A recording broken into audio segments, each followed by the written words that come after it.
सावन का महीना चल रहा है और सावन के शुक्ल पक्ष की पंचमी तिथि को नाग पंचमी का त्योहार मनाया जाता है। इस साल नाग पंचमी 13 अगस्त को पड़ रही है। तो चलिए सुनते हैं नाग पंचमी की कहानी। बहुत समय पहले की बात है। चंदनपुर गांव में एक चंद्रधन नाम का एक किसान रहता था। उसके परिवार में पत्नी के अलावा उसका एक पुत्र और एक पुत्री भी थी। किसान खेती बाड़ी करके अपने परिवार का पालन पोषण करता था और उसका बड़ा लड़का उसके काम में हाथ बटाता था। किसान के खेत के बगल में एक पीपल का वृक्ष था जिसके कोठरे में नाग और नागिन का जोड़ा रहता था। एक दिन नाग विचरण करते हुए किसान के खेत में चला गया। तभी किसान हल लेकर खेत जोतने चला आया। जब किसान हल जोत रहा था तभी अनजाने में उसके हल से नाग घायल हो गया। पर किसान हल जोतने में इतना मग्न था कि वह देख नहीं पाया और हल जोतते हुए वह आगे निकल गया। तभी किसान का पुत्र किसान के लिए घर से खाना लेकर आया और किसान को पुकारने ही वाला था कि उसकी नजर दर्द से कहारते हुए नाग देवता पर पड़ी। वह फट से दौड़ते हुए गया और नाग देवता को गोद में लेते हुए बोला, अरे नाग देवता, आप तो काफी घायल हो गए हैं। इतना कहते हुए किसान के लिए लाए हुए पानी का छींटा नाग देवता पर छिड़का और अपने पिता को आवाज लगाते हुए बोला, पिताजी खाना ले आया हूं, खा लो और मैं कुछ जरूरी काम से घर जा रहा हूं। और फिर पिता के नजरों से बचाते हुए किसान का पुत्र नाग को लेकर घर आ गया और फिर नाग का इलाज किया और गाय का ताजा दूध निकालकर नाग को पिलाते हुए बोला, हे नाग देवता, जब तक आपका जख्म ठीक नहीं हो जाता तब तक आप हमारे यहां मेहमान हैं। जख्म ठीक होने के पश्चात आप अपने घर चले जाना। तब तक आप आराम कीजिए और मैं कुछ जरूरी काम निपटा कर आता हूं। इतना कहते हुए किसान का पुत्र कमरे से बाहर निकल गया। उधर नागिन नाग का राह देखते देखते थक गई। शाम हो गया तो उसे रहा नहीं गया और अपने पति के तलाश में निकल पड़ी। और जैसे ही नागिन किसान के खेत के रास्ते से गुजर रही थी कि उसकी नजर खून से सनी मिट्टी पर पड़ी तो गुस्से से लाल होकर मन ही मन बुदबुदाई कि लगता है किसान और उसके बेटे ने मेरे नाग को मार दिया है।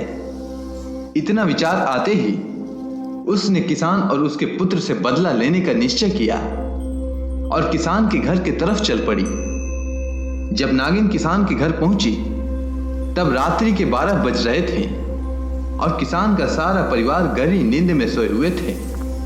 तभी नागिन ने मन ही मन बुदबुदाते हुए बोली, किसान, मैं तुम्हारे सारे परिवार को एक एक करके डसूंगी।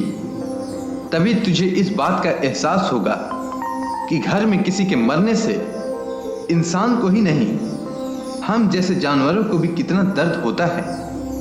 इसीलिए मैं आज रात तेरे बेटे को डसती हूं। इतना कहकर नागिन उसके बेटे के कमरे में गई। उधर मृत्यु से बेखबर किसान का पुत्र गहरी नींद में सो रहा था। यह देख नागिन की बाँछें खिल उठी कि मेरे बदले लेने का समय आ गया है। और फिर नागिन बिना देर किए किसान के पुत्र को डस लिया और वापस अपने कोठरे में आ गई। जब सुबह हुई तब किसान अपने पुत्र को जगाने उसके कमरे में गया और जगाने का बहुत प्रयत्न किया, परंतु लाख कोशिश करने के बाद भी उसका पुत्र नहीं जागा। तो वह इधर उधर देखने लगा। तभी उसकी निगाह उसके पैर पर नागिन के डसने वाली जगह पर पड़ी और यह देखते ही वह चिल्ला पड़ा, अरे कोई मेरे पुत्र को बचाओ, इसे तो सांप ने डस लिया है। इतना सुनते ही गांव के सारे लोग इकट्ठा हो गए और सारे गांव में हाहाकार मच गया। इस कोलाहल को सुनकर घर में सोते हुए नाग देवता भी बाहर आए तो उन्हें समझते हुए देर नहीं लगा कि यह तो मेरे नागिन द्वारा डसा हुआ जख्म है। वह सोचने लगा कि आखिर नागिन ने इसे क्यों डसा। इसने तो मेरी काफी सेवा की है, ऐसे में इसे बचाना मेरा धर्म है। ऐसा विचार करके वह नागिन को बुलाने के लिए अपने कोठरे की ओर चल दिया।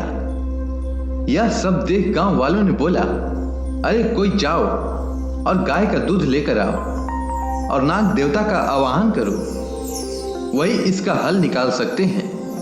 इतना सुनते ही लोग दौड़कर दूध ले आए और नाग देवता का आवाहन करने लगे।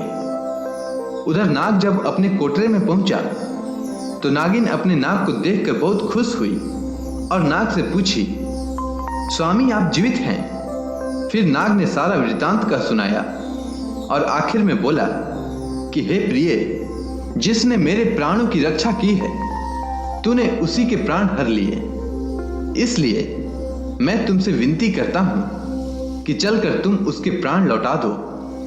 किसान से तो अनजाने में भूल हुई, भला इसके लिए उसके पुत्र को सजा क्यों दिया जाए? इतना सुनते ही नागिन ने कहा, हाँ नाथ, अवश्य। इतना कहते ही नाग और नागिन किसान के घर की तरफ चल दिए और नागिन ने किसान के बेटे को जीवन दान दिया। किसान का पुत्र तुरंत जीवित होकर खड़ा हो गया और नाग और नागिन को गांव वालों ने दूध पिलाया। दूध पिलाते ही नाग और नागिन वहां इंसान रूप में आते हुए बोले, आज सावन मास के शुक्ल पक्ष की पंचमी तिथि है और आज के दिन जो भी नाग पंचमी का व्रत रखेगा और नाग पंचमी का व्रत कथा सुनेगा, उस व्यक्ति पर हमारी सदा कृपा बरसती रहेगी। मान्यता है कि तभी से सावन मास के शुक्ल पक्ष की पंचमी तिथि को नाग पंचमी व्रत के रूप में मनाया जाने लगा। अगर आपको यह कथा अच्छी लगी हो तो कमेंट सेक्शन में नाग देवता की जय लिखना ना भूलें।